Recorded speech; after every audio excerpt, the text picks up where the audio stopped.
Hi, I'm Tai Chi, and today we're coming to you from the Oak Street in Chicago, right above the Jimmy Choo shoe store. And I'm here with an amazing woman.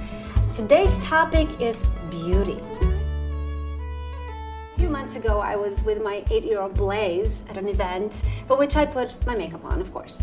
And at one point, he looked at me and he said, "Mama, why do you wear makeup?"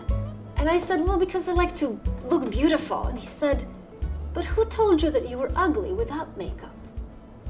And in that moment, I'll be honest with you, I paused and I had this picture of all the people that went through my life that it's in some way or another told me that I was prettier with my makeup on. And I look back in my life and I think, oh, all those years when I was younger, a teenager, I had issues with my thighs, with my hands, with my arms, with my face, hair, whatever, teeth, whatever. And where were the people to tell me what my real beauty was? When I first met our guest today, Loretta, I immediately felt not just her beautiful light, her kindness, her generous spirit, but also her real intention, honest intention, to really make me feel beautiful, not just on the outside, but inside too. So here's my beautiful Loretta. Thank you so much.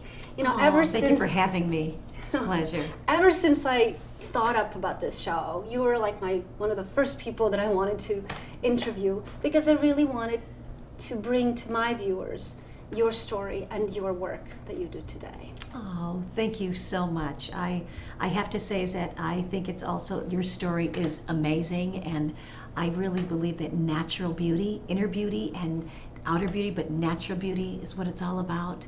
We don't need to wear all of that makeup, and God or the universe, whatever you believe in, has given you.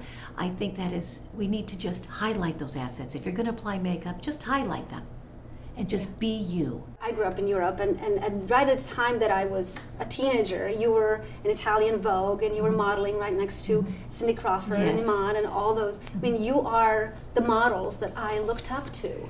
Tell me about that experience. I grew up on a farm, and I ended up that a photographer saw me, and then I ended up being, went to New York, and then I was sent off to Europe, and I lived in Europe for almost 10 years, and I had this amazing opportunity, and it was incredible. I mean, my first airplane flight was to New York City, and I didn't know anything outside of the world. I didn't even know what Italian Vogue was. That's how secluded I was. And you're originally from? From Naperville, Illinois. Yes, that's where we met when you did the makeup for my music video. Yes. So all those years of modeling, what would you say was your one thing that you can take away? I felt a lot of pressure. I think that waking up and having to, look phenomenal. I mean, back then we didn't have Photoshop, so if you woke up with a blemish, you had to do a beauty campaign or something the next day. You had to worry about your figure, all these things. That was the type of pressure, I think. And, 10 hours of sleep, and, you would have to wake up really early if you had to get on an airplane. We would be booked every single day almost. So our job was to look fabulous, whether we only had 3 hours of sleep. So it was a lot of pressure. But I loved every minute of it. It was a wonderful, wonderful experience. Yeah. And I learned so much. That pressure for me was also very, very difficult. And I think a lot of people, not just models and singers and celebrities, experience that. The pressure that if you go out on a date and you present yourself beautiful, well, what if you marry that person and you wake up and they see you in not so glamorous, so how do you embrace that person? How do you show up? How do you go to the store without makeup on and still look and feel beautiful? First of all, we have to start with their inner beauty. We have to find out really what has happened in their life when they grew up. Something has bothered them, and someone has said something to them. I know that your son said that to you just a few months ago, but if someone critiques something and gives them constructive criticism, or they feel that it is a fault that they have pointed out, I know myself a couple things that happened to me when I was younger that affected me. But when it comes to the beauty part of it, I think we definitely need to start there and help them with understanding that their natural beauty is what it's all about. And if they do go out without makeup on, they're going to find that people are going to notice that and say, gosh, you look so beautiful. You don't need to wear all that makeup. You don't need to wear those fake eyelashes. You don't need to wear that black eyeliner. Most men will tell you that natural beauty is so much more important than all that makeup. My whole motto is, there's a great look for everyone.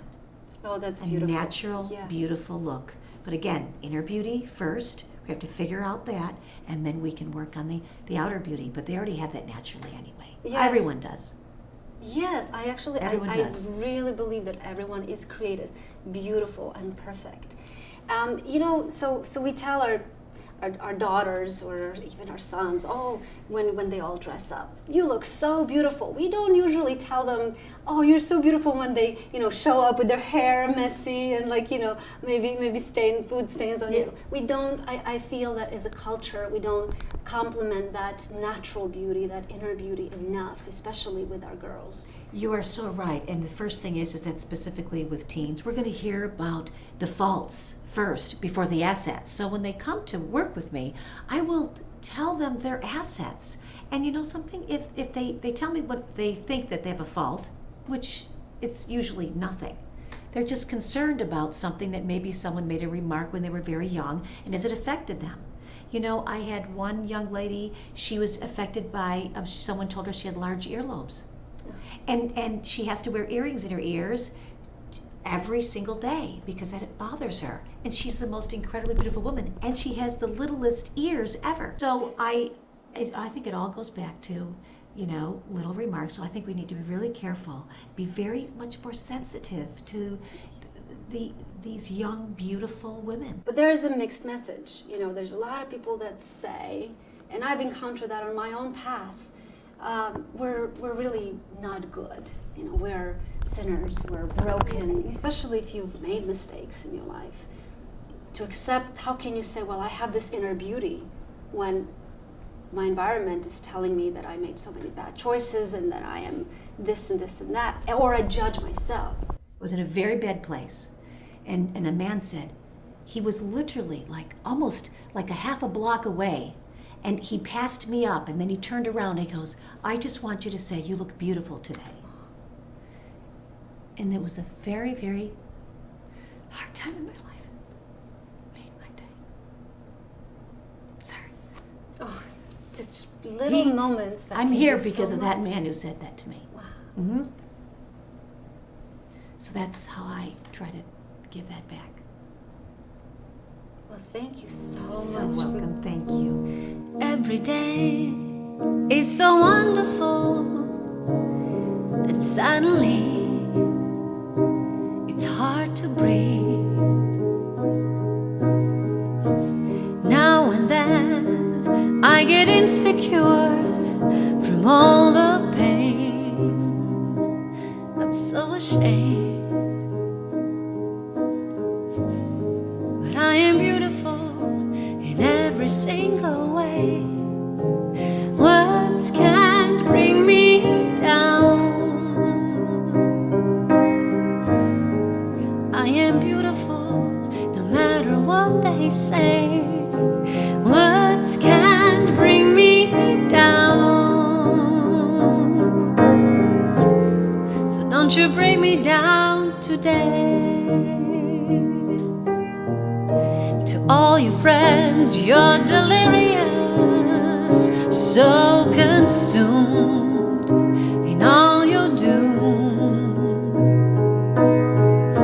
trying hard to fill the emptiness. The piece is gone, like the puzzle undone. Is that the way it is?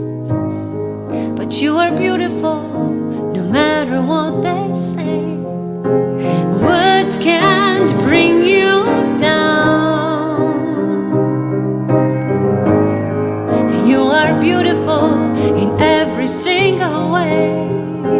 Words can't bring you down. So don't you bring me down today. No matter what we do, no matter what we say.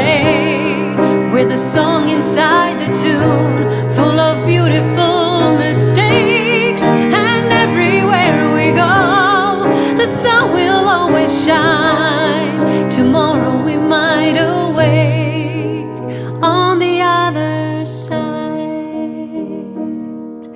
'Cause we are beautiful.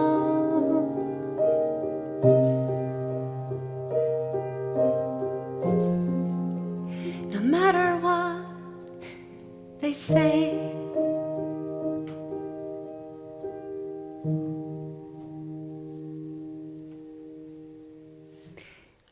You are beautiful, just like you were made beautiful and perfect. So this week, acknowledge someone's beauty, the beauty that was created in them, perhaps before the world made them think differently. Acknowledge God's beauty this week in you and in someone else. Thank you for watching. I'll see you next time. Someday, when I'm awfully low, when the world is cold, I will feel a glow just thinking of you and the way you look tonight, and the way you look tonight. Yeah!